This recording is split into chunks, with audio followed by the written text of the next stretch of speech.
Good morning. Welcome to pre market roar by Reliance trading academy. तो 17,500 का level बहुत ही प्रोमिनेंट लेवल है ऑब्वियसली। तो कल निफ्टी ने खुलने के बाद लगभग आधे एक घंटे के अंदर, है ना, 10:30 बजे एक high which was Fairlie above 17,500। और हमने जैसे डे बिफोर मतलब परसों रात को SGX ने 17,500 ऑलरेडी टच किया था। तो कल के प्री मार्केट रोड में हमने डिस्कस किया कि हो सकता है शायद निफ्टी भी जाए वहां तक।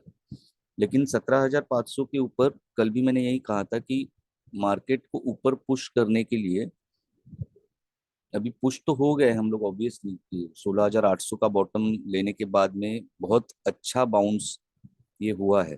तो अभी सबसे इम्पोर्टेंट तो यही है कि क्या हम 17,500 या ऊपर टिक पाएंगे। ठीक है। तो इंट्राडे चार्ट में अगर देखेंगे तो निफ्टी में ये एक ट्रायंगल का ट्रायंगुलर कंसोलिडेशन हुआ है, फिर उसका ब्रेकआउट हुआ था। अगर आप बैंक निफ्टी भी देखो तो बैंक निफ्टी में एक सॉर्ट ऑफ एक राइजिंग वेज पैटर्न बना था और फिर उसका बेरिश ब्रेकआउट होके फिर से एक रिटेस्ट करके फिर हम थोड़े से नीचे ओपन हुए। अभी फिलहाल 17,500 के थोड़ा सा ऊपर है SGX निफ्टी। कल डाउ जोन्स ने भी बहुत ही बढ़िया गैप अप ओपनिंग की थी। ठीक है।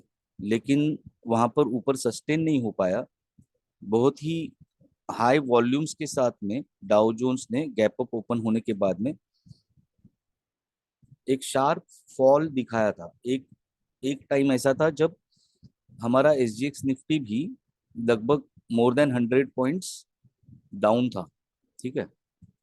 तो डाउ जोन्स ने गैप अप ओपन होने के बाद में एक शार्प फॉल दिखाया और just about we can say कि जो गैप फिल करना था, जो प्रीवियस डे का हाई था, वहां तक फॉल होने के बाद में फिर वो थोड़ा वहां पर सस्टेन हुआ उस लेवल पर। तो जैसे ही डाउ जोन्स नीचे आने लगा उसी तरह अगर आप देखेंगे तो SGX ने भी बहुत शार्प फॉल दिखाया और उसके बाद में सिमिलर टू डाउ जोन्स वो कंसोलिडेट हुआ। अभी सुबह ओपन होने के बाद में फिर से उसने एक थोड़ा सा अपटिक दिया है, बहुत मेजर नहीं है, और 17,500 के ऊपर सस्टेन हुआ है। तो मेरा ये कहना है कि देखो 17,500 का लेवल एक बहुत इंपॉर्टेंट लेवल है और इस हफ्ते में मुझे नहीं लगता कि हम लोग 17,500 को बहुत स्ट्रांगली ब्रेक करेंगे। बट ये अगर हमें एक रिट्रेसमेंट मिलता है 17,400 तक, तो जिनके भी शॉर्ट पोजीशंस होंगे, मुझे ऐसा लग रहा है कि it will be good opportunity to exit the short positions if anyone is holding. Because 17,400 मुझे ऐसा लग रहा है एक स्ट्रॉन्ग सपोर्ट बन के उभरेगा अभी फिलहाल के मार्केट के लिए। और एक बार हम लोग 17,500 के ऊपर सस्टेन हो गए तो नेक्स्ट वीक के लिए, नेक्स्ट एक्सपायरी आप कह सकते हैं, नेक्स्ट एक्सपायरी के लिए मेरा टारगेट होगा 18,000। Very high probability that we might again retest 18,000 Nifty I am talking about. Okay. So proportionally you have to trade in Bank Nifty also. जैसे मैं हमेशा कहते आ रहा हूँ कि गैप अगर मार्केट फिल करता है, एक बहुत ही बढ़िया एग्जांपल है गैप फिल का, I will like to share with you. अच्छा हुआ याद आया मुझे। तो गैप अगर फिल करता है मार्केट और वहां से जैसे बैंक निफ्टी के लिए 40,000 का लेवल बनेगा कि 40,000 तक अगर आता है तो किसी का अगर शॉर्ट पोजीशन है तो प्रॉफिट में है तो प्रॉफिट बुक कीजिएगा या एटलीस्ट स्टॉप लॉस ट्रेल कीजिएगा।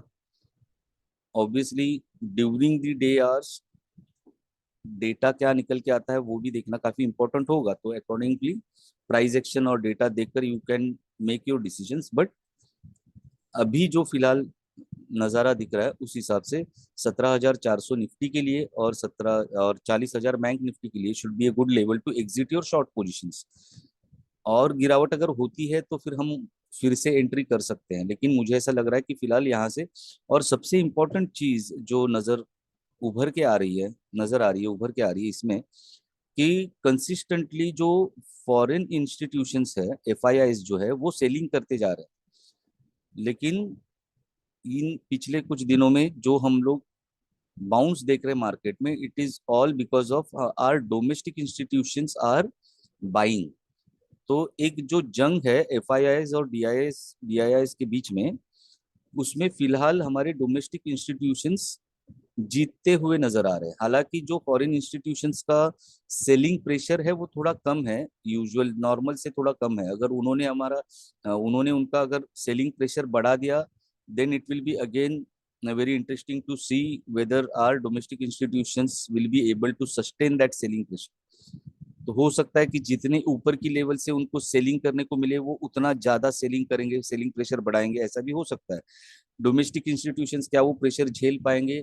पिछले कुछ दिनों में तो देखने को मिल रहा है कि domestic institutions are comfortably beating the foreign institutions and not only absorbing but also beating them and taking the market up। Stock specific अगर बात करूं तो टाटा ईएल एक्सेस आई बहुत लोगों का फेवरेट स्टॉक है, बहुत ज्यादा, और मेरा भी फेवरेट स्टॉक रहा है। हालांकि ये एफएनओ का स्टॉक नहीं है। आप देखो, फ्रॉम द ईयर 2020, दिसंबर 2020, क्या शानदार मूवमेंट इसने दिया था। बहुत ही स्ट्रॉन्ग अप ट्रेंड, और ये ट्रेंडिंग सपोर्ट बहुत ही अच्छे से काम कर रहा था टाटा ईएल एक्सेस। ठीक है, लेकिन अभी लास्ट वीक कुछ दिनों पहले जब उनका रिजल्ट डिक्लेयर हुआ 14 तारीख को, तो निगेटिव रिजल्ट का असर साफ दिखाई दे रहा है उसके चार्ट के ऊपर। तो जो टाटा ईएलएक्सएसआई के फैंस है, इंक्लूडिंग माई सेल्फ, उनके लिए एक चेतावनी का यहाँ पर साइन बन रहा है। ठीक है, ये जो 2020 से जो सपोर्ट का काम कंसिस्टेंटली, बहुत स्ट्रांग सपोर्ट का ये ट्रेंड लाइन जो काम कर रहा था, वो ट्रेंडिंग सपोर्ट टूट चुका है। तो अभी obviously right now we are at 7200। तो मेरा जो टारगेट बन के आ रहा है, हॉरिजेंटल टारगेट, वो इस रेंज में बन रहा है। 6800 से लेके 6450, या राउंड फिगर 6500 कहिए, या एटलीस्ट 6800 से 6600। तो ये इसका लेवल बन रहा है। हाँ, ऑब्वियसली बहुत ही स्ट्रांग, फंडामेंटली स्ट्रांग कंपनी है, तो यहाँ से अगर फिर से हमें एक रिवर्सल देखने को मिलता है, then it can be a very good opportunity to enter Tata ELXS. Okay, so this is a very good sign for the people who were waiting for the opportunity to buy Tata ELXS, है ना? We lot of people wait for the dips so that they can invest। Okay, so this can be a very good opportunity for them। And one more stock, Diwali के मौके पर बहुत ही strong, कल एक दिन में लगभग मोर देन 8% का मूवमेंट इसने दिया है। हालांकि फिलहाल इसका टारगेट 70 का ही है, 70 से ज्यादा ऊपर ये टिक नहीं पाएगा ऐसा मुझे लग रहा है। गैप फिल अगर करने की कोशिश की तो ये इसका टारगेट बन सकता है 71.6। ठीक है, लॉट साइज अगर एफएन में कोई ट्रेड करता है तो लॉट साइज भी काफी बढ़िया, बड़ा लॉट साइज है इसका।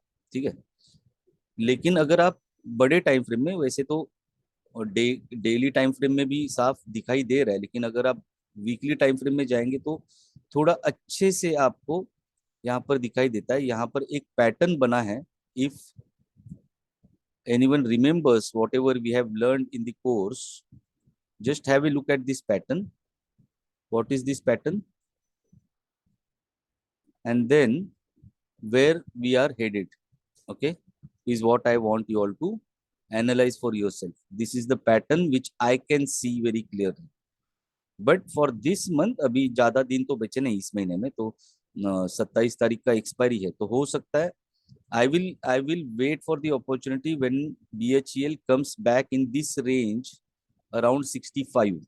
Okay, so if it comes back, if I find an opportunity around 65 के पास आया, तो मैं इसमें नेक्स्ट मंथ के फ्यूचर में एक पोजीशन बना के चलूंगा, ऑब्वियसली अगर डेटा सपोर्ट करता है तो। लेकिन फिलहाल का जो नजारा है उसका टारगेट 70 का है। जो 69.2 का हाई तो शायद कल ही लिया है उसने।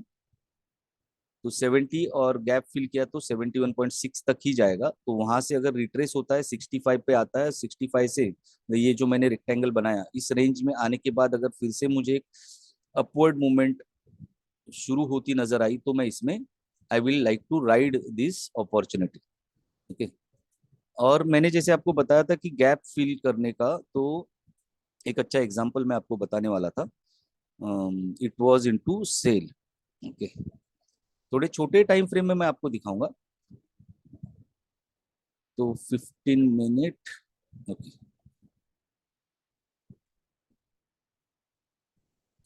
तो देखो, ये यहाँ पर एक गैप था स्टील अथॉरिटी ऑफ इंडिया में। मैं बाकी सारा जो भी मैंने ड्रॉ किया है उसको रिमूव कर देता हूँ। ये यहाँ पर गैप अप ओपन होकर मार्केट ने बाउंस किया था। फिर 82 और 83 के लेवल से इसको रिजेक्शन मिला, या हम लोग इसको रिट्रेसमेंट भी बोल सकते हैं। ठीक है, यहाँ से रिट्रेस हुआ मार्केट।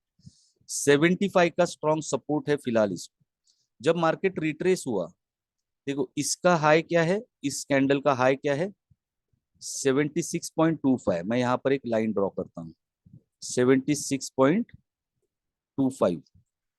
देखो रिट्रेस होने के बाद ये कहाँ से रिट्रेसमेंट शुरू हुआ इसका, 80 टू 83 के बीच में से। From the date 6 of October, 6 of October यहाँ पर एक डबल टॉप फॉर्मेशन हुआ और फिर प्राइस नीचे आया। और कहाँ से वापस इसने बाउंस किया, इसका लो देखो 76.25। So this is what I've been saying consistently that market आज न कल गैप फिल करता है, और जब ये गैप फिल करता है तब वही गैप आइदर सपोर्ट या रेजिस्टेंस का काम करता है। ठीक है। तो थोड़ा सा ब्रॉडर पर्सपेक्टिव से चार्ट्स को अगर आप देखेंगे तो ये सारी जो इंपॉर्टेंट लेवल्स है आपको आइदर ट्रेड में एंट्री करने के लिए या जिस ट्रेड में आप ऑलरेडी बैठे हो उस ट्रेड से एग्जिट करने के लिए हेल्पफुल होती है। तो आज के लिए इतना ज्ञान काफी है। कल फिर मिलेंगे प्री मार्केट रोर में। Let's see, we will be opening somewhere around 17,500। Trade safely. मेरा अनुमान है कि मार्केट जैसे कल कंसोलिडेशन में था वैसा ही फ्लैट ही रहने की ज्यादा प्रोबेबिलिटी है, ऐसा मुझे लग रहा है। ऑब्वियसली जब काम शुरू होगा, डेटा निकल के आएगा, तब कोई डायरेक्शन की हमें एक डायरेक्शन मिल सकती है। But as of now with current data I think we will see the markets in horizontal trend. Happy trading, have a nice day, see you tomorrow. Before leaving, don't forget, भूलना मत, subscribe, share, like and comment. Thank you, bye bye.